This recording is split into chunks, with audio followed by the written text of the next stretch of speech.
teachers and those interested in drama teaching, one of our chats. And we're going to have a chat with a special guest today. My name's Martin Robinson, and I've got with me, says me looking desperately over here and trying to put him in. There he is, Mark Wheeler. Hello, Mark. How are you? Hi. Yeah, very good, very good. You look well. Well, yes, I've had a good lockdown, so I've got nothing to complain about.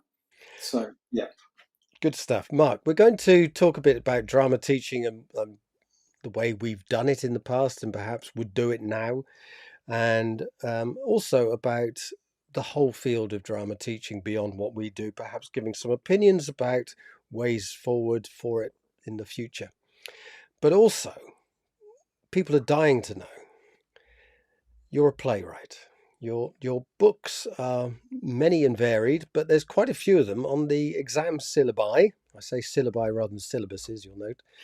Exam syllabi for various of the English exam boards. Could you tell us which plays feature at the moment? At the moment, Hard to Swallow is on EduQuest, but that's going to change to I Love You Mum, I Promise I Won't Die next year or the year after. And Missing Dan Nolan is a set text on the OCR exam, GCSE. And I knew nothing about the fact they were going to be included. It was nothing to do with me, and it's a great honour to be up there with all these kind of proper writers, whereas, we were just a group from a comprehensive school in Southampton or Epping doing our thing. Now, hang on, you've just said Southampton or Epping. I'll come to the plays in a bit, but Southampton or Epping, Yeah, as in Epping Forest. as in Epping, St John's School, Epping, yeah. So you taught first in London, and then I call it London, Essex, and then in Southampton. I think it goes back further than that. I think it goes back to school days. So that goes back to Bristol. Actually, it goes back even further than that. It goes back to junior school days near Manchester, in Bollington.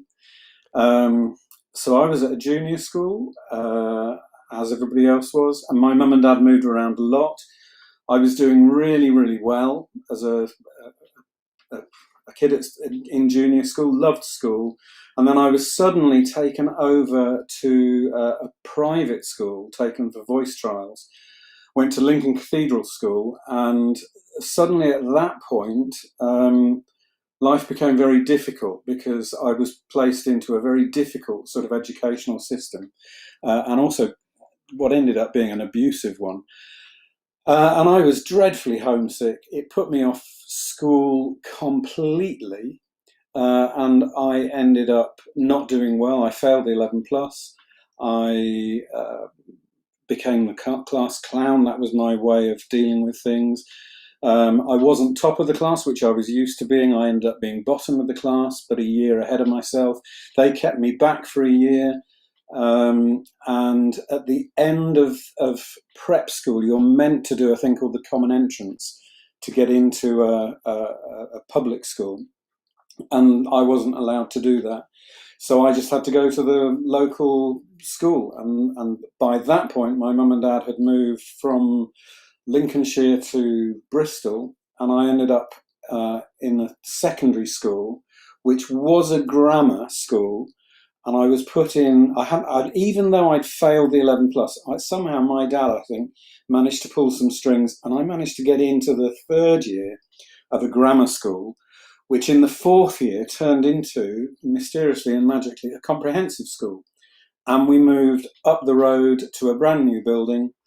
And from being in the bottom set, I was suddenly put in a mixed ability group.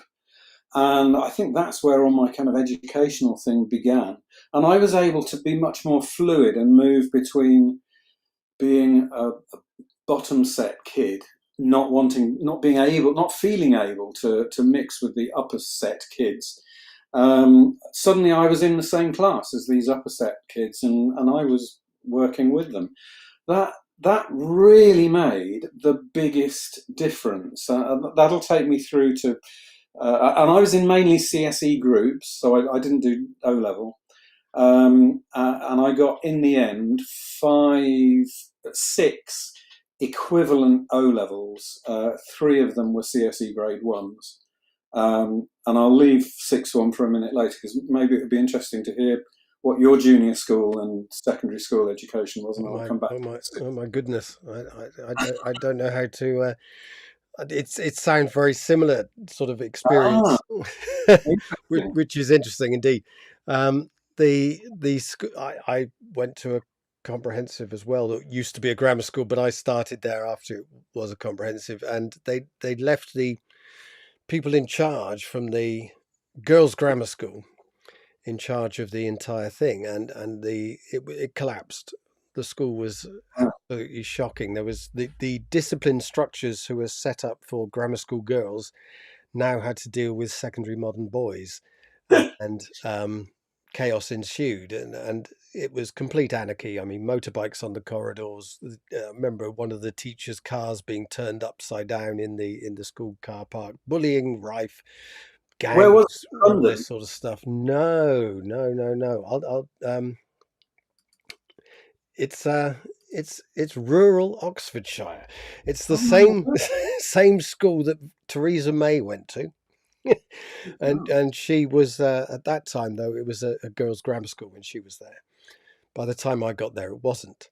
And into about the equivalent now of year 10, I think it was, a new headmaster arrived who was a disciplinarian and was there to clear out all the chaotic boys who were leading the whole place astray. And I say boys because most of the chaos was boys, but not by any means entirely. But I ended up being one of those who didn't last that long after his Wow. reign began. So, God. I was setting up a national union of school students, one of the sort of sub-socialist worker organizations, and a school magazine that was pretending to be subversive, though I've seen copies now. Looking back, I found it in my parents' attic when I went through their stuff there, and God. it wasn't subversive at all. But at the time, we felt it was. Yeah. But what I'm interested in here is because one of my motivations as a drama teacher, if you like, was because I had a bad school experience. Never got taught drama. I was in a couple of school So, plays and things like that. Um, but was how to look after, the naughty ones, those who were perhaps on the edge of schooling, and was a motivation to become a drama teacher in the end. By the time I got round to it, which was in my late 20s, early 30s. So tell me, why did you become a drama teacher? right. Well, if I just track back to the first year at the grammar school, and we had also had a head teacher who was appointed. Um, I think the year before I arrived there, he was appointed to transform the school into a comprehensive school, and like your school, we had mostly grammar school staff, and uh, a number of them, I guess, had arrived when he arrived to do the comprehensive transfer, and I guess also a number of them left when the news was that they weren't going to continue to be a grammar school. So there was a dissatisfaction about the comprehensive, but I was in the grammar school, one of the last grammar school years. Um, so at the end of that year, in year what's now called year 9, so the third year, all the naughty kids had to go and see their new head of house in the new comprehensive school, which was all a new post. And the guy who was head of house was a guy called Mr. Cook.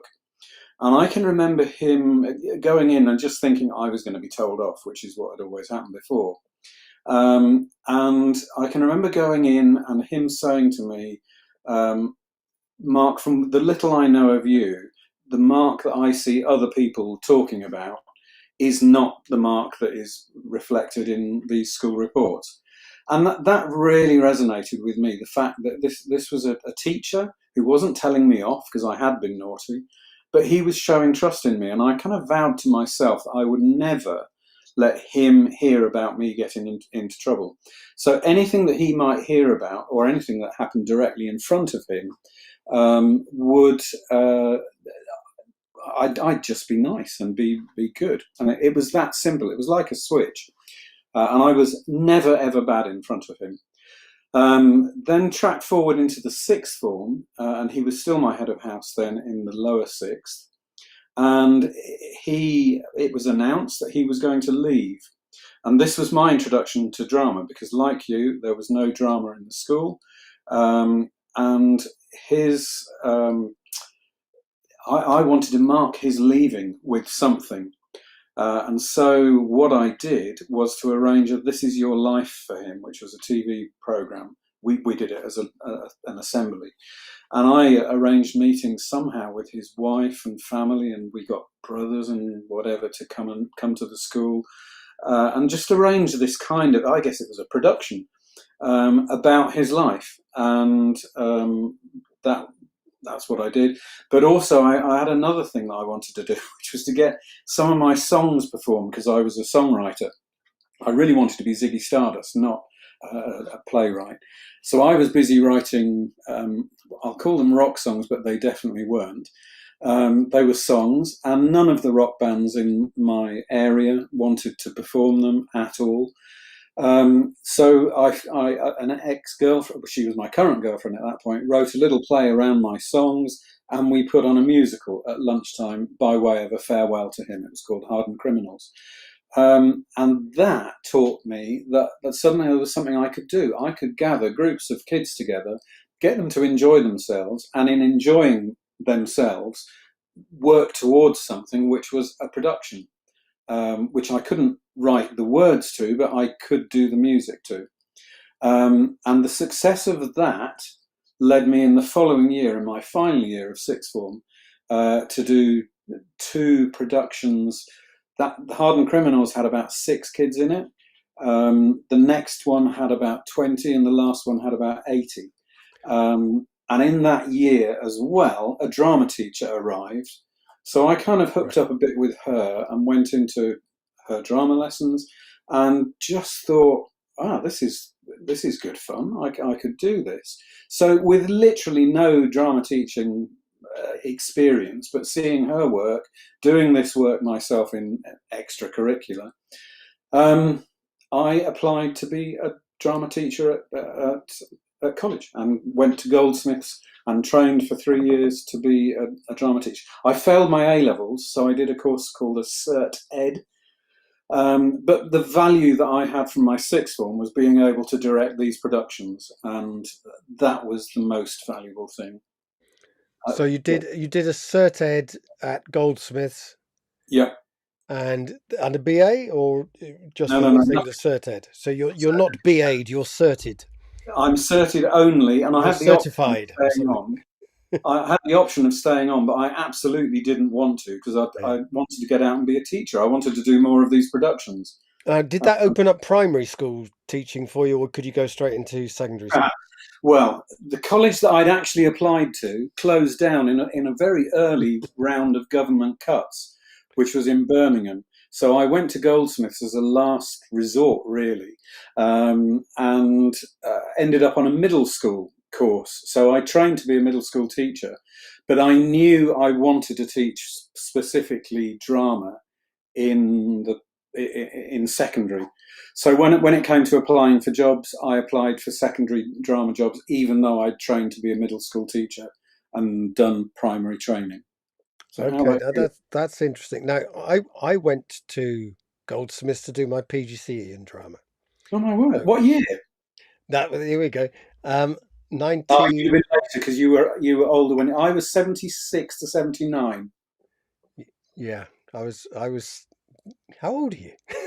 62, You 3. are. You're a tad bit older than me. That's it. It makes a difference, because I left school at 79, um, with clutching my length and width swimming certificates. Oh, Anyway, so so I you ended haven't up even got I ended up CSEs. going to a polytechnic in Northeast London Poly, doing cultural studies degree, which is something completely different than perhaps. But as part of that, we had a group project, and that's how I got into doing drama, if you like. And we came that, and then I set up a drama kind of, a sort of arts group after leaving it, with people from the course and various other places. and we started working in various small venues, sort of fringe venues around East London. We ended up doing a play, funnily enough, at the Theatre Royal Stratford East, though. So all these Wow. sorts of things, yeah, which I wrote, and it was a play with music in a sort of Brechtian sense. But anyway, so we got all that way. I ended up 1989, 1990, something there. I ended up doing a PGC at Goldsmiths. So that was some time after you. Can you tell me what do you sort of remember about the drama parts of the Cert Ed that you did? I mean, what were they teaching you to teach like, if you like? They weren't.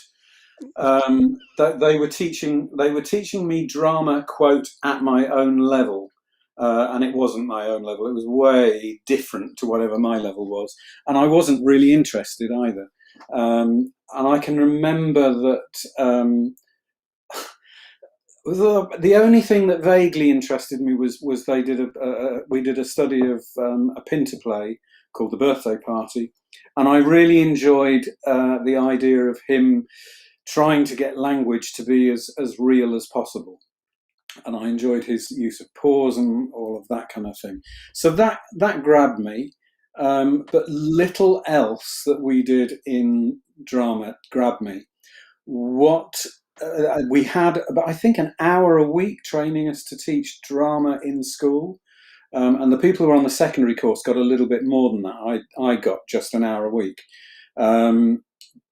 But what did grab me was, again, an out of college thing that the movement lecturer was doing. An amazing guy called Tony Key, who worked with 100 plus, 140, I think, kids at the Lewisham Concert Hall in a group called 4R. And he choreographed them in dance shows. And I'd seen that he was doing these things, and I said to him, I'm a songwriter. Do you fancy someone writing some songs for you? And he said yes, and he was amazing. He bought me a piano in his house, gave me a key to his house, and I used to go around and write songs in his house for his shows. And I watched him for 2.5 years organising a group without telling them what to do, but getting them to understand what they should be doing. And he also had some choreographers who did tell people what to do. But the mixture of this, them finding it out for themselves and directing by almost committee, I guess. But the committee were the young people and old people involved. Now, I'm going to, because I'm really interested in that. I'm first of all so I'd like to explore that a bit, if that's all right, because I've got, I don't know, we can talk about that. I'm interested that he's getting them to do things, but perhaps he's getting them to do things perhaps in a rather underhand way. But we can. But you saw him do. No. I know, but let's see that, because I also, in other words, we're talking about drawing things out from the child, from the pupil, rather than telling them you must do this, and you're making the contrast with the choreographer's job, and perhaps the director's job, and something there. No. Something there about acting, which is very important, and teaching there, and what are we expressing, and what are we trying to get out of kids, and things like that. So I think that's interesting. One thing I will go just rein back on a bit here, to go back to my Goldsmiths days, and just saying, for me on the PGCE course, about, what's it, 10, 20 years later than you, it's pretty similar. That Wow. I was amazed that I wasn't being taught drama to teach. But I was being taught thematic stuff to teach, and I remember, and it's it's hazy now, these memories, of course. But I remember went to a school in Lewisham, and that all of us PGCE students sat around the outside of this classroom, on where the desks had been moved to, and we sat on the desks, and I remember this, and the three teachers of our course, so the three leaders of the PGCE course, did a demonstration lesson. 5 minutes in, they had lost complete control of the class, and it was mayhem, and it was hugely embarrassingly difficult, and the tension was quite extraordinary. But all of us were finding, of course, because we were all teaching in quite tough East and Southeast London schools, were quite pleased to see that they were having as much trouble as we were, you know. Yeah. So there was that to it, but it, it was again, and I think it was something about the Match Girls or something like that. I can't remember, but there was some stock drama schemes of work that they would do with us, and the Match Girls strike was one of the classics, and things like that. So it was thematic stuff. It was not theatre based, but it was using drama to explore issues or themes, um, which I started to bulk against this approach to drama at that sort of time, and try to find my way through. And one of the things I remember one of the tutors saying is we must always say where, for teacher and role, I think she was specifically talking about, but we should always say when we're not real and when it's real life, right? Back to real life, now to imaginary life. And I thought, no, why not confuse the two? And this became interesting to me, and that's something I wanted to explore when I became a teacher, was where's the line drawn between real and imaginary? Mhm. And let's play that up a bit. And you were there with your David Bowie-esque, not rock songs, making musicals and doing all those things as well. But how did you then move from the exploration of something? You're talking about the teacher there who's drawing stuff out rather than putting stuff in. How does that affect how you sort of went into teaching, do you think? Oh, totally. But he was an inspirational, absolutely inspirational teacher, and I always credit him along with David Cook, who was the guy who said to me that you're not the Mark Wheeler who I see. I I can, if people describe my teaching, and I've been lucky enough because I've written books. I've just recently finished a book about my teaching, a kind of career retrospective, and a number of students have contributed to it. And I've made the comment in the book that they could be talking about Tony, which is lovely. I've forgotten what the question was. Sorry, Martin. No, But I really, really thought he was incredible, and he was a huge, huge all right. influence.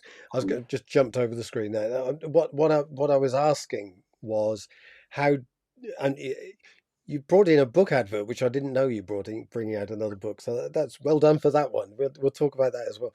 The name of, no, tell us now. What's the name of this book? The retrospective book? Verbatim, the fun of making theatre seriously. There you go. And who's publishing it? Salamander Street, And when's it coming out? September the something This year. this year. Yeah, it Right. was one of my lockdown projects. There you go. So look on Amazon, or there are other booksellers, Salamanderstreet.com. You'll get it cheap. including them. Good stuff. Right. Thank you. And I didn't know anything about that. So this is good.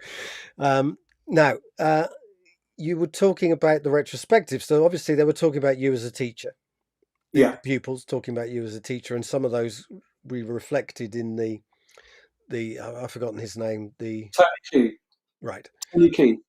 and Tony's work and how that influenced you. Now, this drawing out stuff, and I think we might have a complete agreement and disagreement at the same time with this, because there's something I bulk at and yet something I do, which is specifically about that. So I would like to talk a bit about that when I've heard you talk a bit about what you mean by that. Well, I can give you an example. Would that help Yeah. or not? Okay, so in the first show that I did with him, which is the one I've got the clearest memory of this of, it was called Blackout, and I wrote a song called Blackout, which was a song that supposedly people would have sung in the air raid shelters in the by way of passing the time. And didn't And David Bowie write a song called Blackout as well? he did, but that was very different and not nearly as good. This was an old wartime pastiche. This was in my Lionel Bart era. So Blackout obviously had some words which I didn't write. And what Tony did was got me to sing the kids the song, and they were looking at the word sheet. And then he said what he wanted them to do was to there's a song called "Under the Spreading Chestnut Tree" where they basically act out the words of that, and that I think was a wartime song. And he said what he wanted to do was create a version of "Blackout Your Windows," which would be similar in style to that "Under the Spreading Chestnut Tree." And he got everybody working. So we had 140 kids in a massive leisure centre gymnasium, I guess it was, working in small groups. And what they did was to come up with their versions of the Under the Spreading Chestnut Tree version of Blackout. We watched them all, and then we'd all select from what different people had done and create a final version of the refrain. And then for the verses, he got I don't know how many groups there were, let's say 10, and let's say 9 because I can do the division more easily. He got 3 of them to do verse 1, 3 of them to do verse 2, and 3 of them to do verse 3, and they did a little acting thing based around this song. And then did exactly the same with that, and then we do the whole thing, and it was just magical how it all came together. And that basically is how I've always worked, without having any plan, just knowing that young people that I work with will come up with something. And I added an extra ingredient, which was doing the real life things, because that gave a reason for doing it that took us out of ourselves. But basically, it's what Tony did, and he did it so well. And not just for songs, he'd do it for music without lyrics, so he'd work abstractly as well. And separately to that, there would also be choreographers who would work on other bits of the show, which would be very much more directly choreographed. So it was a wonderful fusion of all sorts of different inputs, without any value being that one was better than the other. But I couldn't have done the choreography thing. I could see I could, without any expertise, do the Tony Key thing. And so I was able to emulate him. You're talking about working through improvisation? Effectively, yeah. Yeah. Which, of course... fairly structured. Yeah, and I think you have to be, don't you, to make you're in a box, but you have to find a way out of that box. Yeah. Okay, because what I'm interested in there is the drawing out of stuff. Now, because I was brought up, like I say, Goldsmith, same as you, very much on this thematic. We're going to do 6 weeks on. I didn't have any of that. Right. Well, this is how they, so we have a 6-week stuff on homelessness and all this, whatever it happens to be, Now, I think it was Eugenio Barber or somebody I read about saying if you ask people to do a play, they will inevitably do the same play or something like that. They will inevitably ask them to improvise without any constraints, without any rules. Yeah. They will inevitably have someone, you might give them a theme, homelessness or something like that. But if you do that, what will happen is there will be inevitably the way that the group said, there'll be the homeless person and then the people around them or whatever. And at some point, the homeless person will die and then be lifted by the others onto their shoulders, and the lights will turn red and you'll get some sort of music, mournful ballad, which I think nowadays would probably be a power ballad or something like that. But, it's that sort of thing, that there's cliche. That you get cliche, and kids, of course, get cliche because it's all they know. They're trying to draw on very few strands. And so what I did was get rid of themes altogether and totally stop that and just start from movement and work on movement and then repeat it and play with it and follow it and then move it from solo work to pair work to small group work and move from there. And we'd use these moves, and then from those movements and scenarios that we put together, which I call framed moments, after the Walter Benjamin talking about Brecht idea. So the framed moments say, that works visually, and what's our play trying to say would be the next question. So it's like a sculptor chipping away at, the idea that in this bit of marble there's something waiting to come out, but we don't know Right. what it is when we start. And that's kind of the way that I worked. And then I bring in fragments of text from just books, which was using cutouts, which is how Bowie was writing his songs, and Absolutely. also William Burroughs and of course Dadaist approaches and all this sort of stuff. So we'd start putting together chaotic ideas and then say, what's our play trying to say? And it would look interesting, it would Yeah. sound interesting, but we wouldn't know what the hell was going on until quite late. And people who inspired me towards this would be people like Complicité, Simon McBurney's work, and various others, including Eugenia Bardberg, including Jacques Lecoq, via Berkoff, and all these other people, and finding particular interest in I suppose a dance troupe, the Trans Theatre Wuppertal or Pina Bausch's. How did you come across all the? Because at Yeah. college level, I would never have come across. I was forced to come across Brecht and just wasn't interested. I was forced to come across these other people. You mentioned Dada. I'd never heard of that and don't know anything about him now. Where did all of that come from for you? Yeah, it's interesting, but seriously, two people I would say started this. One of which I think doing my course of cultural studies, which Right. I saw advertised in The Face magazine, if you remember that, which was a sort of glossier version of the NME in the 80s, and they were advertising for people who had no A levels. I hadn't got A levels, and real people had been out in the world. So I was 23, 24 when I went to uni, or poly, as it Right. then was, became a uni after I'd left. But the other one was David Bowie, definitely, and Yeah. his sort of interest and follow, because he was quite, the good thing about him, he wrote about, and you could find out about his influences. Yeah. So you'd find out, and obviously Lindsay Kemp, actually, is another name I should have mentioned there, was a great influence. So his Midsummer Night's Dream I went to see, Right. and various things like that, and got me into mime, which opens up the world of people like, well, in the end, Artaud, and gives me some sort of connection there. But also, I'd studied Brecht as part of the cultural studies course, and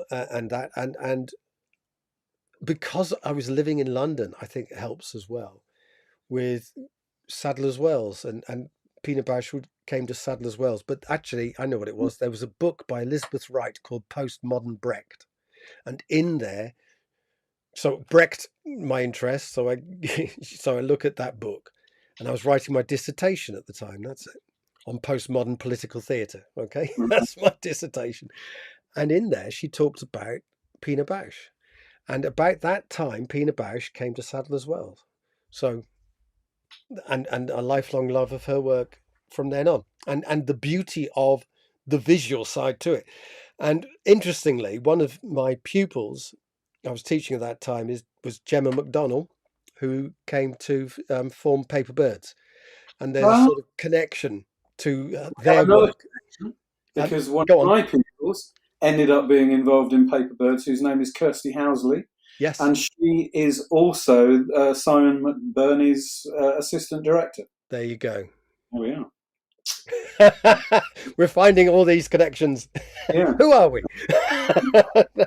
But yeah, so we'd work on what I call fragment cards, which were cards of dialogue that we'd put into fragments of movement, and also things to do. So we had fragment cards for now do this, now do that, which were drawn from Brian Eno's cards. right. This is Um, very Dorothy Heathcotean. well, it's very. You see, now I'm going to bulk at that. Now, tell me why is it Dorothy Heathcotean? Tell Oh, me. she works in fragments a heck of a lot. But I mean, this needs the next part of my story, which is once I left I call it uni. It wasn't. It was college. It was a part of the University of London.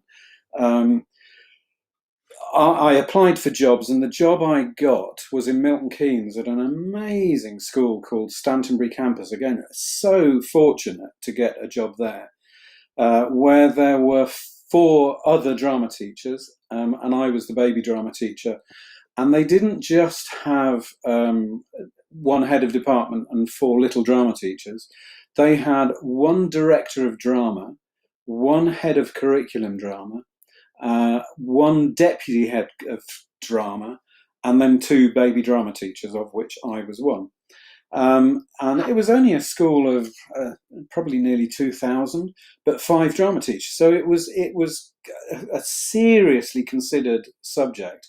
And I think about 130 kids in every year opted for it. So I was part of a school that was it was also very different. So all the teachers were called by their first name. The school didn't have any carpets, and that was a very different thing back. Sorry, it did have carpets. And I remember the local paper said carpets and Christian names. And that made all the difference from the kind of schooling that I had, and represented something so different to what I'd experienced back in Lincoln. And there I met the director of drama, did documentary theatre, and which was kind of verbatim theatre from history, and the head of curriculum drama was Dorothy Heathcote, advocate.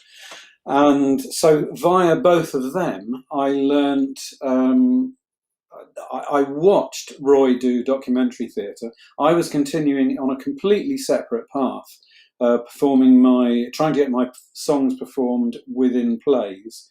I was getting the youngsters to write the scripts at this point. But I was just aware in the background of what Roy was doing, and thinking one day I'll do my own documentary plays, but I want to do them more up to date. And then Luke was doing this Dorothy Heathcote style work, which I'd never seen before. That's Luke Abbott, yeah? Yeah, Luke Abbott. Yeah. And again, I had a timetable where for the whole of my first year, I worked with him with a whole year 10 group. Every lesson I would go in and just be effectively a pupil. And Roy came in with me for 1 year 9 group of mine where we teach. And that's how I learned to teach at Stantonbury.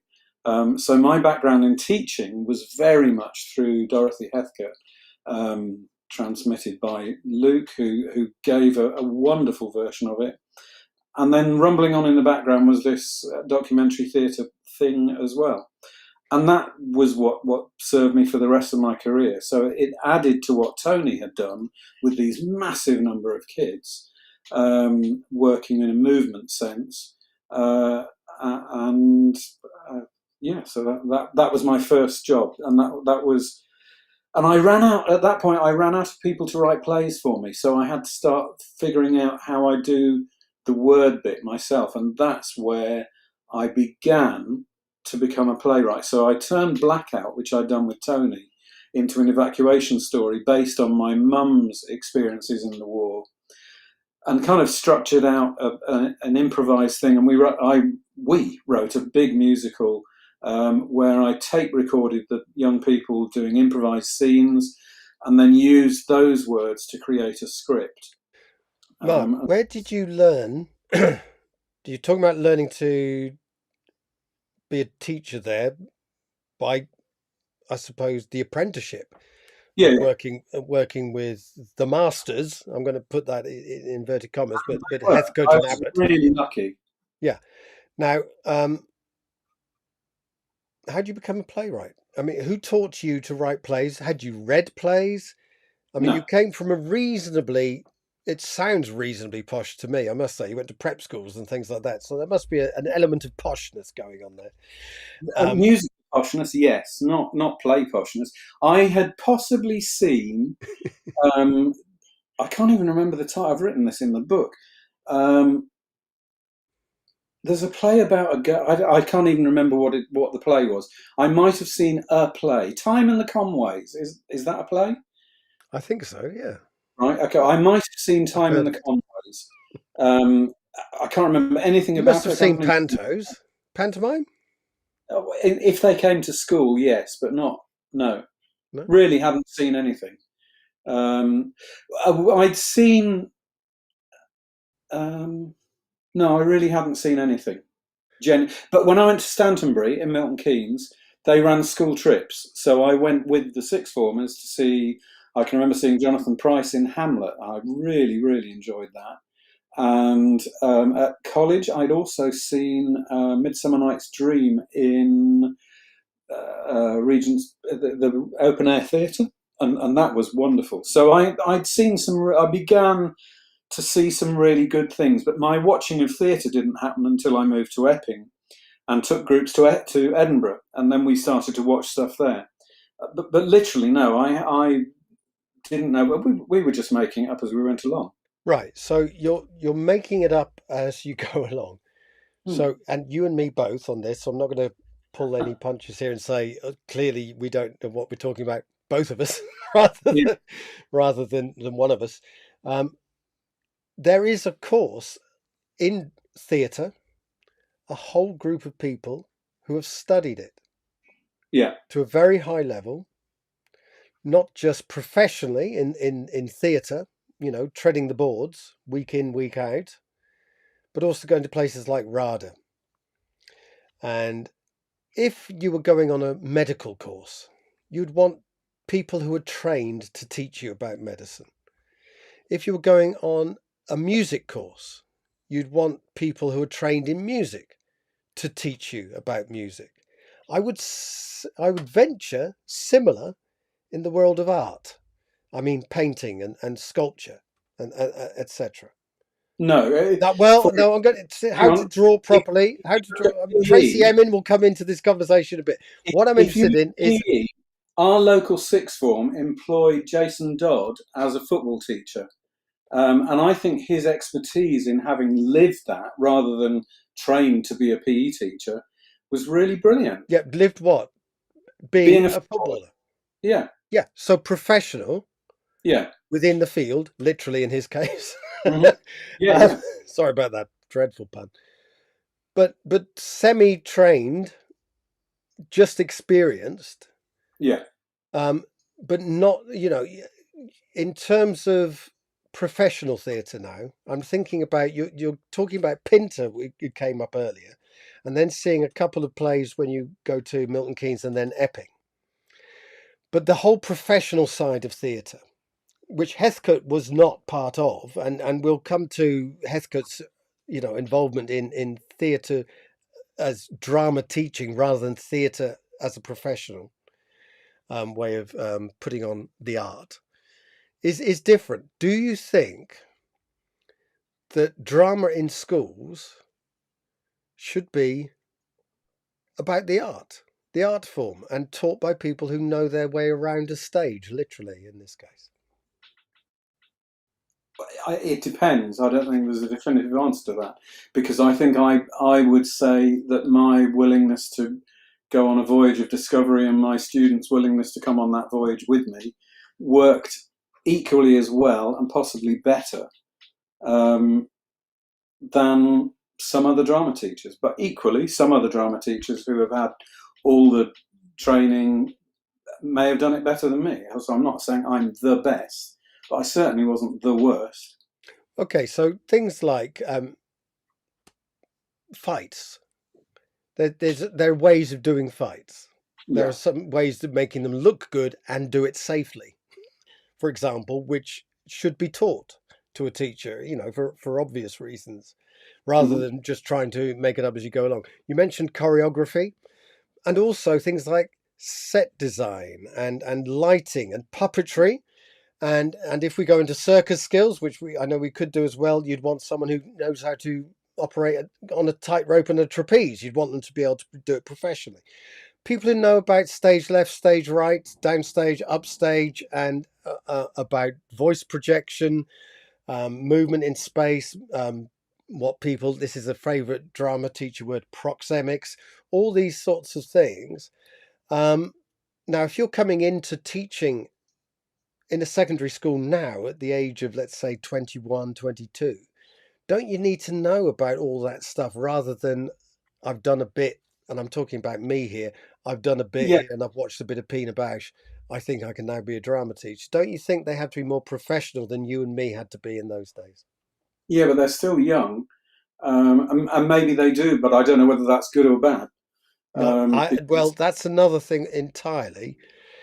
yeah, But isn't the art of theatre important to pass on, important to learn about? And that's what children should be learning more about in school, the art of theatre, rather than me poncing around with my ideas around Pina Bausch. for me, I just wanted to be involved in something that young people were engaged in Yeah, and that they were enthusiastic about, that I was enthusiastic about. And fortunately, throughout my career, I was allowed to get on and do that. yeah, So, and me too. And I think that when I started teaching, there was only a CSE in drama, that it was non-examined for most places. Then it became examined, oh, yeah, and then it became the other, GCSE. So 88. So actually, it was already a GCSE by the yeah, time I got into teaching. There was the GCSE, and there were things I taught GCSE drama, the EdXL, which ditto, was then the London Board, I think it was, yeah, and also community theatre, which was a lovely course, GCSE 1 year course, yeah, which was fantastic. Um, but they were very much open to people like the Dorothy Heathcotes of this world, yourself, myself, who were um, dabbling with the art form in a creative sense. We were creating things from improvisation. We were grabbing hold of things and all these ideas which now become, I think, in stone to some extent.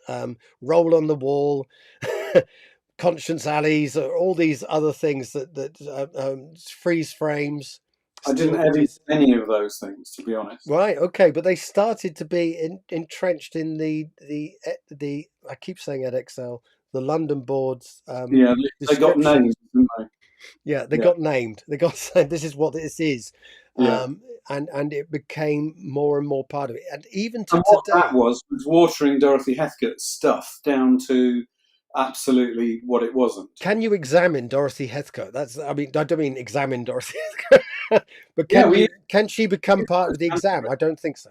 There was a big Yeah, argument at the time. People saying you can't examine drama. The whole point of drama is to be anarchic, to explore things. It's not to be examined.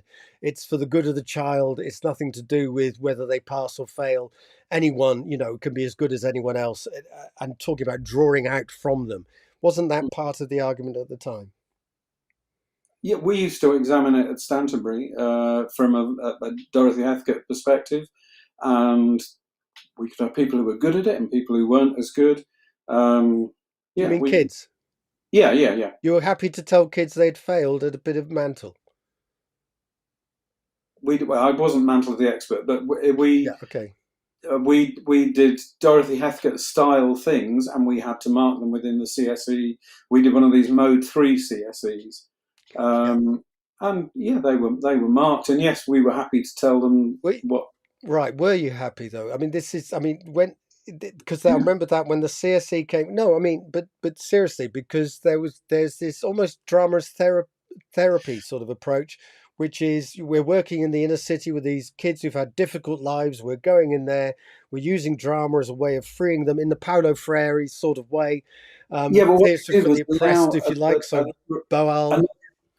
a number of kids to do really well in a subject and get that kind of ratified that they'd done well. So I felt it was really good that we were doing that. Okay. Now, people would argue that this is where drama becomes more part of the curriculum, part of the pass or fail sort of culture of things, and gets it to a point where it has to be fair because it's such a subjective thing. We've all had examiners who come in who've looked at our kids doing a group piece and then come up with grades that we look at and say, how the hell have they given that grade to that to Oh, that one? How would I can rather not have exams? Yeah, I can remember at the end of one of the last youth theatre performances I did with my youth theatre was "I Love You, Mum," and my head of faculty was the music teacher who had written the underscore for the whole production. And at the end of the production, when Dan's mum and dad were there watching, uh, he had to come and grade me on lessons. And I leant back to him and said, "What grade does that get then?" And he laughed, and he could see, it was beyond grades. It was just really good. And you didn't need to have a grade to it. So I was lucky. A bulk of my work that I was doing was in extracurricular.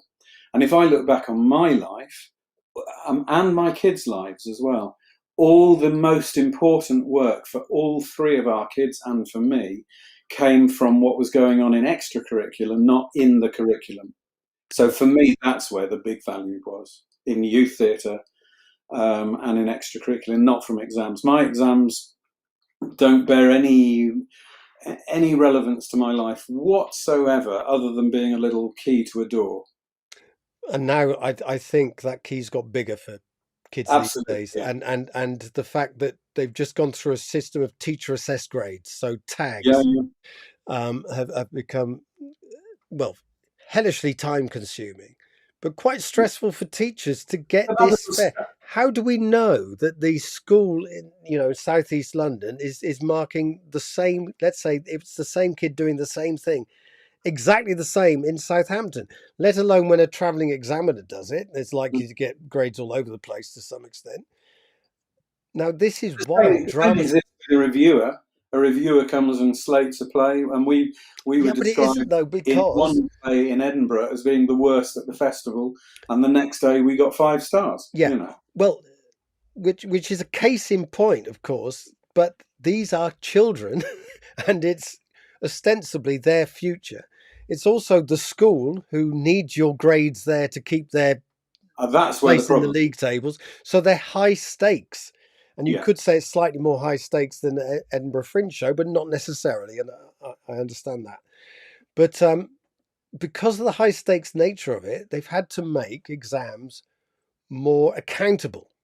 hmm Now, what this has ended up with in the terms of drama is become more and more a written exam, hmm evidence, and yeah, complaints can be made by parents, and they can say, well, look, here's the evidence for it.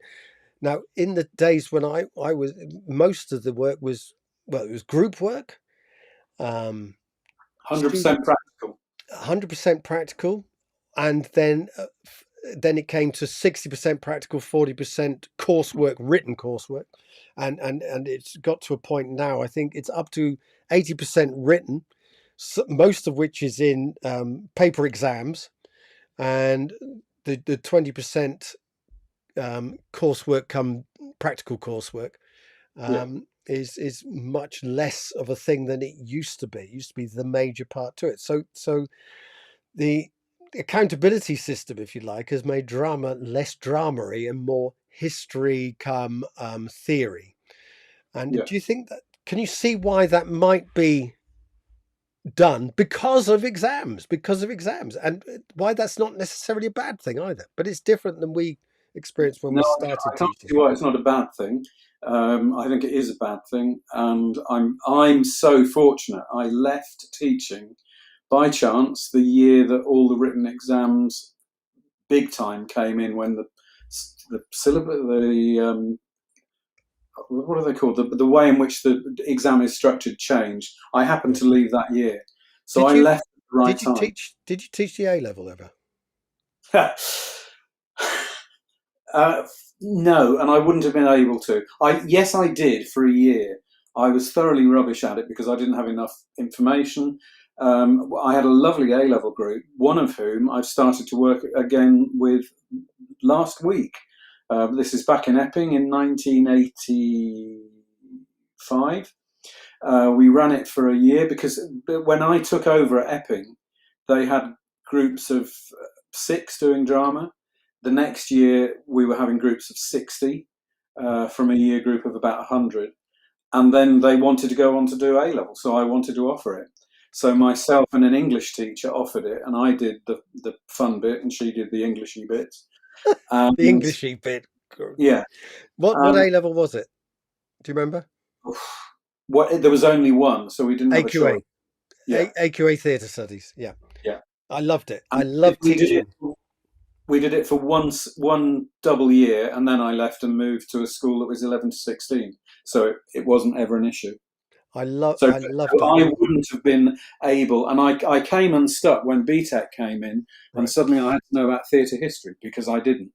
So I had to go on a summer holiday, and I can remember sitting in Spain and reading really boring books about theatre history. And All right. was, You see, the A level made me a better teacher because I had to do what you did, but I yeah, had to read on, go back over my Brecht stuff from a course, but find out more about the theatricality of it rather than just the theory and the Marxist stuff, which I was well versed in. And then Artaud and Stanislavski, but particularly Artaud was just such a wonder to me. And to be able to teach it and I went on a course at the Aberystwyth School of Performance Research, oh wow, and they did an Arto course there, and it over a weekend. But the talks were high quality stuff, and we kept all the papers, which I've still got from it, and it mm, was so enlightening. Did a same one. They did a Brecht one with Brecht and Eisenstein as well, which again.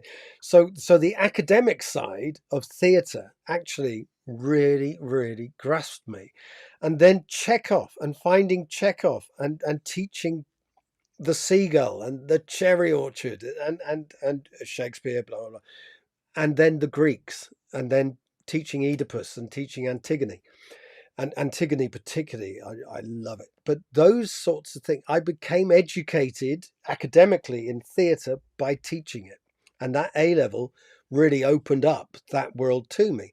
But I think it's interesting, of course, yeah, that this now is more the world of what we need. And I'm saying we need because, in terms of curriculum and in terms of exams at secondary school, kids need that stuff.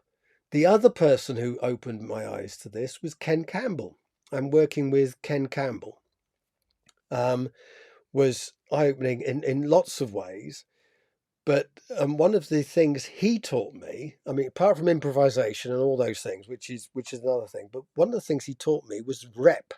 How the rep in the 1920s, 30s, 40s, 50s, how rep theatres um, did plays without directors, how people would know where to stand on the stage, how they would do all these things, and he taught me the the the rep way of doing things. So those two angles, the highly academic, then the highly bung this on a stage stuff. Whether mm, it's the Tempest one week, Cherry Orchard the next week. How to bung it on the stage, and he calls it the rules. These are the rules. Don't ask why. This is yeah, just the way you do it. And that was a fascinating education as well. So I mm, became educated in those things. And to me, looking at theatre when it's improvised by kids who are having it drawn out of them, they need the constraints of the rep. They need the constraints of whether it be Brecht or Pina Bausch or whatever, these various ways of seeing theatre and the Greeks um, and commedia, etc., etc. These mm. help them Oh in, yeah, yeah. And that's what I think needs to be taught in schools. Even though yeah, I didn't teach in that way until yeah. retrospectively, looking back on it, and then doing more and more as in my final years of teaching. I did it differently because I used the real stories Yeah, to go on. force us to come up with ways of staging. So we invented all those things that ended up being um, techniques because frantic assembly wasn't around. So I can remember with Too Much Punch for Judy in Epping having to figure out we're going to have to stage the car accident, and our motivation to do that play meant we had to figure out how, and it took ages. Yeah, We did it, and also through that and through Roy Nevitt at Stantonbury, I learnt bits and pieces about Brecht, and I became interested from him in learning that. And but I could choose if I was going to be bothered. I wasn't forced to sit down at. And the other hang on. thing, What do you mean you forced? said, what made me become a writer? One of the things Right. was I couldn't be bothered to read plays, so it was much easier to write something that I knew was going to be good for my kids. But you liked Right. Pinter. Sorry? But you liked Pinter. No, no, no. I was You did. interested by his by what he was trying to do. I went to see Betrayal at the National during the time that we were studying him, and really hated it. Right. Um, Wasn't he pretty self-taught in his own way? Possibly, I don't. I honestly, Did he I'm go to not a Hackney big. Downs or something like that? I can't remember now. Yeah, But influenced by Beckett. but a lot of people are. A lot of the computer people who have set up Facebook and so on, they weren't even studying computers, and they went off and did this. And it's what Steve Jobs says. You look back and you can connect the dots in retrospect, but then they're not there ahead of you, and you want to do that, but you can't do that. Yeah, so self-taught, Is um, me. and me too in this field, very much so.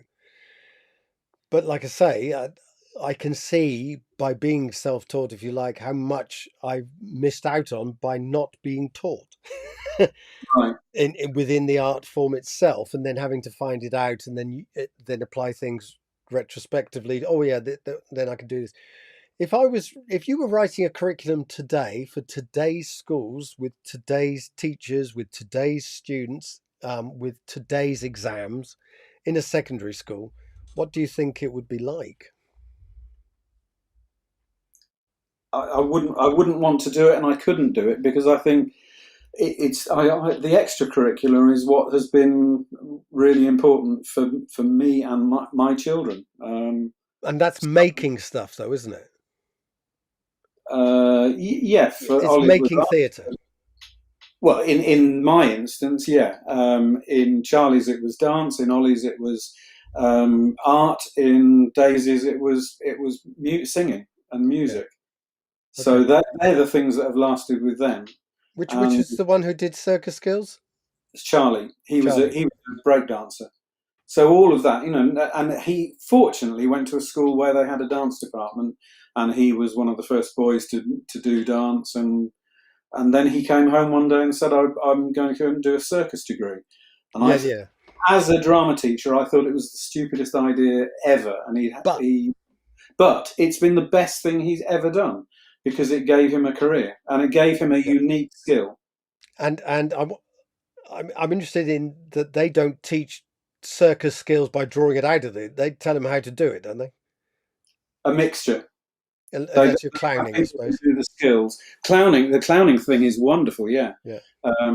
But they have a mixture of approaches. You probably need to ask Charlie about that rather I than would me. love to. I'd love to see. I'd love to, and again, wouldn't it be great to run off to the circus and Yeah, he do all genuinely. that? It's such a romantic story, but a But how wonderful one. sad And that again, as a drama teacher, I wasn't approving of it. I mean, it's dreadful that I kind of snubbed my nose at it. yeah, but you're And also a dad. You're also a dad. I would have rather he'd gone to E15, which was the plan, and he was going to do physical theatre. I reckon him doing what he decided he was to do ended up being by far the better decision. Because you can earn a living. You get he's of all the kids in his year group from his school, him and about two others are doing in their career path what they were trained to do. The others have used their degree to get a job, but not necessarily doing what they were trained to do.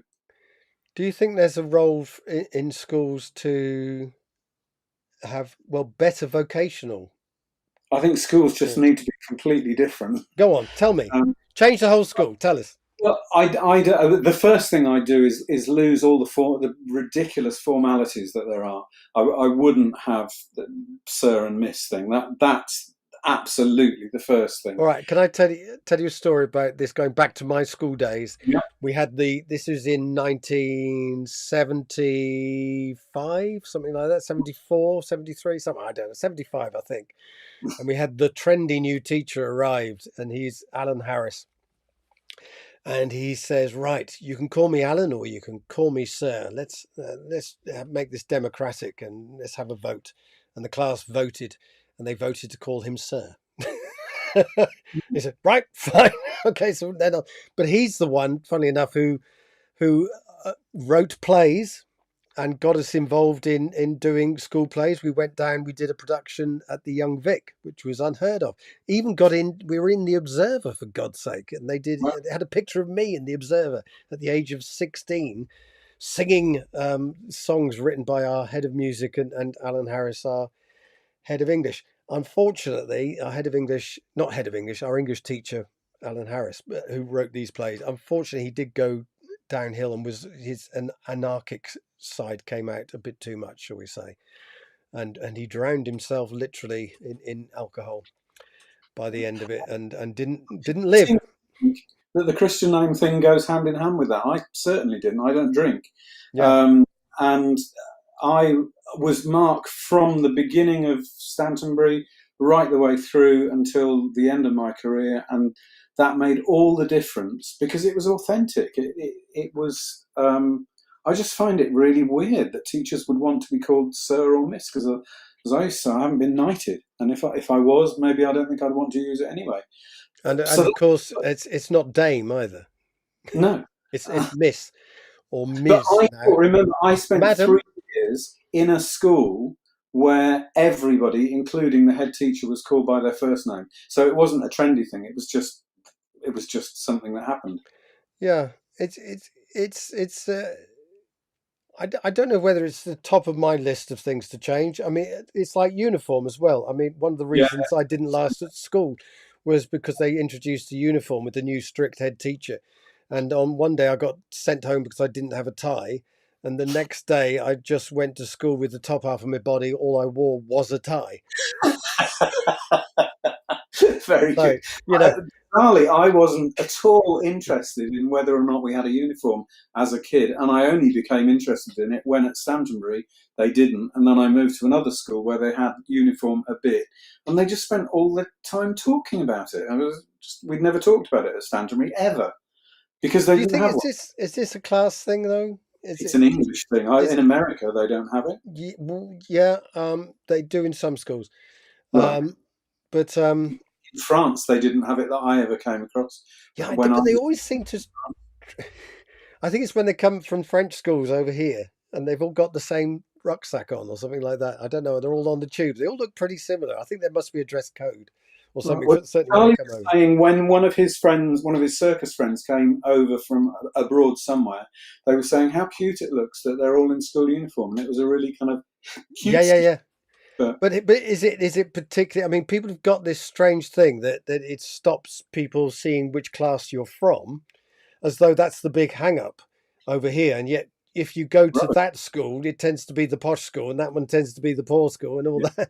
But within school difference, I think that they're worried about. They're not worried about the boaters of Eton. They definitely tell you're at a different class than going around It's Harrow very Tech or much whatever it is. easier to tell whether a kid's well off by seeing the standard of their dress with a uniform because it can get frayed, whereas jeans and t-shirt they wouldn't.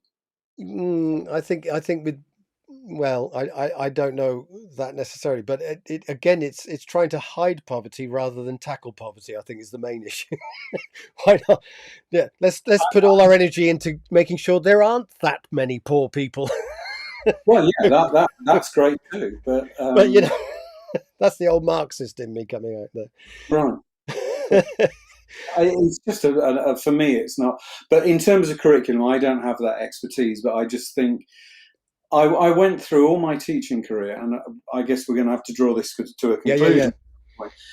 But just to kind of end off by saying I went through my whole teaching career kind of trying to justify drama. And in the end, when I've been doing this retrospective and with what's happened to my own kids, and obviously you don't have 18-year-old children when you're a baby teacher, but with my own kids and hearing what other kids that I've taught remember about education, the things that are valuable are the things that we do in the arts generally, rather than maths or English or those subjects. I think there are students there who find it within maths, who find Oh, of it course, within yes, sorry, physics. yes. I don't think that there's a superior thing for the But of arts, but I course, don't think there's an inferior place for the no, arts, and no. that I certainly would die on that hill, so You've, to speak. you've expressed that better than I have. Yes, and obviously I've not talked to the kids who didn't like drama, and there would be some of those, I'm sure. Definitely. Yeah, definitely. But it's about, yes, they're not having a system that is heading towards non-practical things being deemed the things that we're targeting Yeah. in a Yeah. stronger way than the practical things. I think there needs to be more room for subjective assessment. Funnily enough, I was saying that the dangers in that, but if people accept it as certainly as more subjective, as which you can't do in an exam. You say that's an A, that's a 1, that's a 9, and all these things. And the kid thinks that's what they are, and Yeah, that's a problem if it's in a really subjective place. In maths, not so much. In yeah. maths, it's not so much of an issue, but in drama, it has to be something that has to be dealt with rather than just making everything written. Mark, your books are very much part of, as we came in on this, very much part of the uh, syllabi of And various that's exam really books. weird, and it was never an intention. No, of So, course, and but it's good that it is for you, I'm sure. right, yes, Good lovely. sales. If you were teaching one of your plays Yeah. on a course, how would you approach it? I mean, looking in the way the criteria, because it sounds to me it would have to be a bit different than the way you taught yourself when you were teaching. Um, the way I was taught when I Yeah, you wouldn't be. You would have to be talking about characterization. How would you perform this scene? How would you put this set together? How would you put the lighting in this scene? How would you play this character at this moment, and or the 3 moments in the play, different moments showing.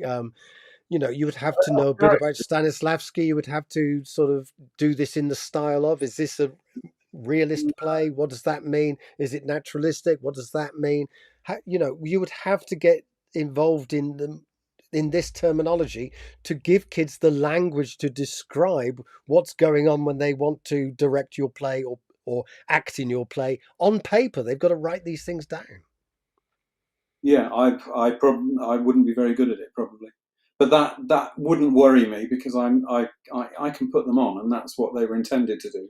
They it's lovely that they're exam pieces, but some of the questions that are asked about them. So in one exam, a question was asked about the characterization of an incredibly subsidiary character, and we'd never even given it any thought. It just isn't. And in any case, in many of the plays, they're not characters. That's a misnomer. They're real people. So it's about um, breathing a life into the people that is as close as you feel can be possibly what your truth would be. And well, that comes to the bit I was talking right at the beginning about where I like to explore the difference between real and imaginary, actually, because they're Right. real people, but they are characters, are they not? I don't No, know. they're not But characters. what is a Real. character? What isn't a character? And these are hugely interesting things for drama students, I think, to explore. What Yeah. is the character? Where does it come from? But it's really interesting. The subsidiary character, you hadn't given it any thought. Does does but the pupil has to. There's Yeah. the problem. They have to know the play better than you, perhaps. I don't know. Yeah. That's not hard. Mark, it's been wonderful to talk to you this afternoon. It's been lovely to talk to you. A nice And, break. and we should do it again at some point and perhaps talk about one of your plays or something. And then we could ask people in the drama group perhaps to come up with questions. And also, if you're interested in either doing one of these interviews yourself, either with me, with Mark, or with anyone, or just doing a solo piece to camera and putting it on the site, we'd be interested in seeing those things. So please don't be shy. Do get in touch, and we'll perhaps put.